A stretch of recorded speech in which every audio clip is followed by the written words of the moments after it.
Bismillahirrahmanirrahim. Elhamdülillah. Esselatu vesselamu ala Resulillah. O'shda mana biz Ramazon ifori, rahmat fondi, hadiya fondi, shularning qatorida mana Ixlos Yuk degan ukalarimiz fond ochishgan.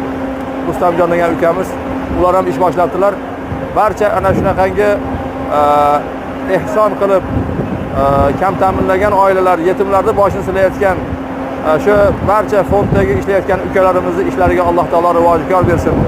O'sha Ixlos Yuk, rahmat fondi, hadiya fondi, Ramazon ifori va boshqa shu Allohning rizoligini istab kambag'allar, yetim yesirlar, muhtojlarni korasiga holga aylanib shunaqa xizmat qilayotganlarda Alloh taolo xizmatlarini qabul qilib, ishlariga barakot bergan bo'lgan. Parvardigor Bismillahirrohmanirrohim. Rob taolo hamma mana shu kambag'al, yetim yesirlarning holiga xizmat qilayotganlarda, shularning chorasini ko'rib xizmat qilayotganlarda aziz mukarram qilib ishlariga barakot bergan.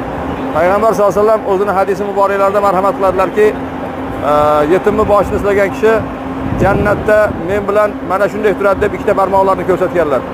Yana boshqa bir hadislarning mazmunida Payg'ambar sollallohu alayhi vasallam shunaqangi beva ayollarni, shunaqa mayda bolalik, beva qarovchisi yo'q ayollarni holati uchun xizmat qilayotganlarni holatini shahidlar, mujohidlarga barobar qilganlar.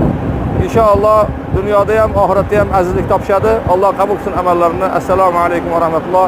Parvardigor hammasini amallarini qabul qilgin. Allohu akbar. Assalomu alaykum.